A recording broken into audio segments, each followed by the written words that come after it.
Hello, everyone. Before we begin this video today, I want you to listen to Senator Gatz inquisitioning just several months ago, maybe about a half a year ago, 6 months ago. He was inquisitioning Lloyd Austin, then the Deputy Secretary of Defense, concerning the F-35. This video today is about Daryl Guberman exposes the biggest scam in U.S. defense, how China, corporate greed, and Washington elites compromise our national security. I want you to listen to this first. This is very important. Closer to home, and the F-35 program. Is the F-35 program a failure? No, it's... Okay, so let's go over, how much does an F-35 cost? Well, it depends on the variant, but... 100 million? Safe to say? 100 million a copy? Okay, so we just had the Air Force in here, and I said, what percentage of these F-35s are fully mission capable? And they said 29%. Do you have any basis to disagree with that assessment?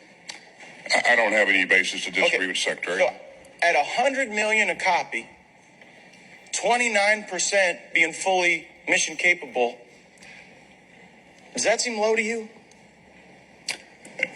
It's a complex airframe, and again, there are a number of reasons why a platform could be not operational at any one given time. But right, but I mean, how many? Having said that, it is one of the best aircraft in the inventory. The best aircraft in the inventory. Well, Mr. Secretary, there's a GAO report that takes a very different view. Mr. Chairman, I seek unanimous consent to enter the GAO report entitled F-35 sustainment costs will continue to rise while planned use and availability have decreased. Without objection, so ordered. It reads, costs to sustain the F-35 fleet keep increasing from $1.1 trillion in 2018 to $1.58 trillion in 2023. Yet DoD plans to fly the F-35 less than originally estimated, partly because of reliability issues with the aircraft. The F-35's ability to perform its mission has also trended downward over the last 5 years. Is there any of that in the GAO report that you disagree with? I don't. No. Okay, So this is what happens. The president was very ecstatic about the Y-47, the Boeing new stealth aircraft, supposed to be the sixth generation aircraft.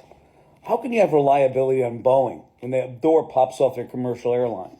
How can we have reliability? And I'm a shareholder, so I'm telling you a fact. How can we have reliability when in 2023, Boeing was caught $8.1 million fined from their composite facility, the V-22 Offspay Boeing composite facility in Pennsylvania, skipping processes in the fact that for 11 years they did not take accurate time, temperature, and pressure tests on a monthly basis? How can we have reliability when Boeing in 2017 was fudging documentation on their commercial airliners? How can we have it? Ladies and gentlemen, now I begin. For years, America's most advanced military technology has been slipping through the cracks right into the hands of China, communist China. The worst part, our own government and corporate elites have been letting it happen. This isn't speculation. This is fact. China steals, U.S. approves. China doesn't need to waste time innovating when they can just take what we create. It happened with Lockheed Martin in 2009. It happened again with United Technologies Sikorsky aircraft in 2015. And then the biggest joke of all, when Lockheed wanted to buy Sikorsky aircraft in 2015, they had to get China approval because China was an international regulator. In the deal, that's right, the same country that hacked both companies, taking their technologies, was given authority to approve their business moves. And on top of that, Connecticut lawmakers Rosa DeLauro, Richard Blumenthal, and Christopher Murphy praised Lockheed for working with communist China. You can't make this up. I've got all the documentation. Now we go on to the YF-47 and the F-35. The big defense disasters. Look at the F-35. Trillions of dollars sunk into an aircraft jet that, as a former Defense Secretary Lloyd Austin, you just heard him, admit to Representative Matt Gaetz, is only 29% combat ready. The Pentagon's own Inspector General warned in 2013 that Lockheed and its subcontractors weren't following proper AS9100 quality procedures. Yet these same organizations, Lockheed and Boeing and their federal overseers, sit on the American National Standards Institute and the American National Crediting Board. The Y-47, Boeing's latest attempt at a military aircraft, is set to follow the same disastrous path. Before it even gets off the ground, it's looking like another taxpayer-funded failure thanks to the same broken system of backroom deals, regulatory fraud, and political manipulation. The biggest scam in U.S. history, federal agencies and corporate collusion. What happens when the very agencies meant to regulate these corporations are in bed with them?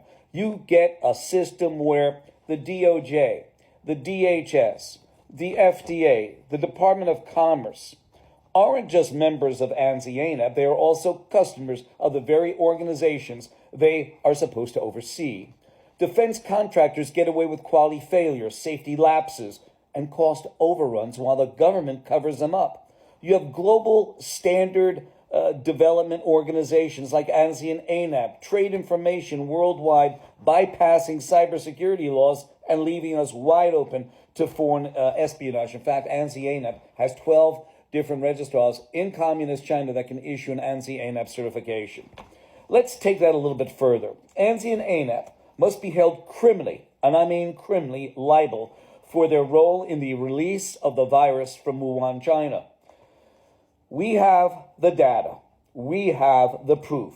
But the DOJ, who is not just a member of ANSI-ANAB, but also a customer, they pay a fee and ANSI-ANAB does things for them, won't investigate because they are protecting their own. And the final warning, ladies and gentlemen, this isn't about bad business deals or government incompetence. This is a coordinated effort to weaken America from the inside out. China doesn't have to fire a single shot to cripple our military superiority. Our own politicians, corporations, and doing the job for them. I am exposing the truth.